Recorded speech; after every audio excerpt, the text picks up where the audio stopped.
6h48, on va ouvrir avec la une du quotidien de service public Le Soleil. Ce lundi 23 mars 2020, eh bien, c'est le ministre de la Santé qui est à la une. Le ministre de la Santé sur l'application des mesures étatiques contre le Covid-19. Il déclare ceci: aucune tolérance ne doit être permise. Retenez également que 20 nouveaux cas positifs ont été enregistrés ce week-end. La transmission communautaire, c'est une chaîne à interrompre. 1000 contacts actuellement suivis au Sénégal. Et puis 5 régions sont déjà touchées: Dakar, Saint-Louis, Diourbel, Thiès et Ziguinchor. Passons à la une du quotidien, le quotidien, sur l'évaluation du coronavirus. Symptômes d'un état d'urgence, peut-on lire à la une du quotidien ce matin. La force Covid-19 donne son feu vert.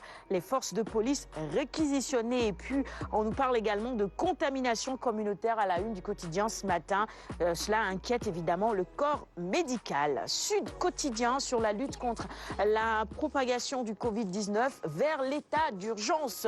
Confinement progressif, déploiement des forces de sécurité, armée, gendarmerie et police. Et puis interdiction des déplacements interurbains. La contamination communautaire malheureusement dans la place également. L'Observateur maintenant à la une de ce quotidien du groupe Futur Média. Eh bien, le plan de riposte contre la propagation du Covid-19. Macky Sall en état d'urgence. Le palais partagé entre le couvre-feu et le confinement. Une déclaration du président de la République est attendue aujourd'hui. Enquête maintenant. Restez chez vous. C'est évidemment le titre qui barre la une d'Enquête ce matin, et c'est aussi une recommandation ou plutôt une exigence en ce moment. Transmission communautaire, le Covid-19 circule dans le pays. La une de Réomi, c'est le professeur Daouda Ndiaye qui est à la une. Il réagit sur le Covid-19. Chaque Sénégalais est potentiellement un porteur de virus, déclare-t-il. Il rappelle également les chiffres, 20 cas positifs en 2 jours. Il faut faire attention. 14 personnes placées en quarantaine, en fuite en Gambie malheureusement, et puis 1444 personnes tuées en 48 heures en Italie. C'est des chiffres qui doivent faire peur. La Tribune qui rend hommage ce matin, et nous également, nous allons le faire, Koumba, dans la chronique sport tout à l'heure, à Mamadou Ndiaye Dos, à jamais. Dos à jamais, Ndiaye pour tous. Rappel à Dieu donc d'un éminent journaliste. Ce matin, nous avons une pensée pour toute sa famille et nous prions pour lui, qu'il repose en paix. Autre sujet à la une du quotidien La Tribune ce matin, des médias. Il travaillait justement pour ce groupe de presse. Coronavirus au Sénégal.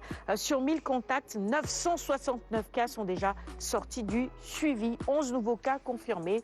La BCAO dégaine 4 750 milliards par semaine pour accompagner les efforts des autorités.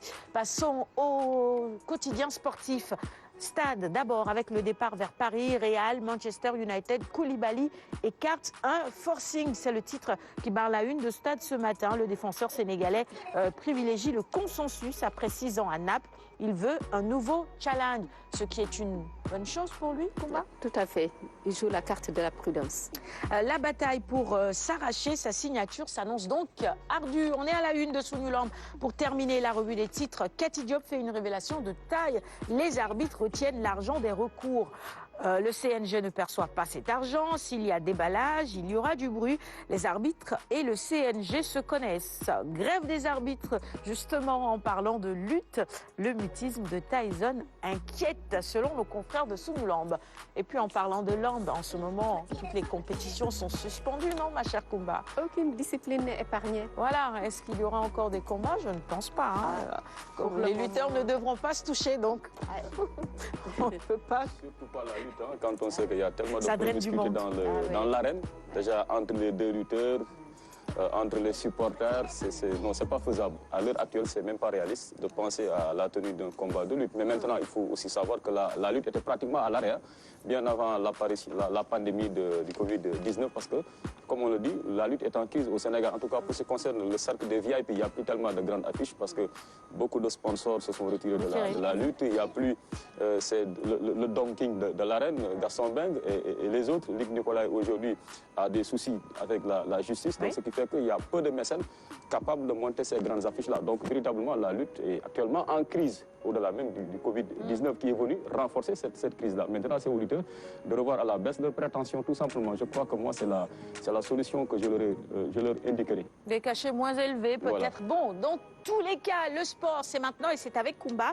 On va revenir justement sur toutes ces disciplines qui sont à l'arrêt.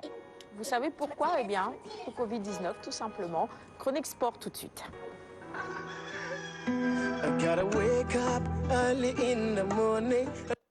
Excuse-moi, Koumba, j'ai oublié les bonnes habitudes. On va offrir les quotidiens de ce matin à notre invité, le colonel Mamadou Fall. C'est pour vous, ces quotidiens-là.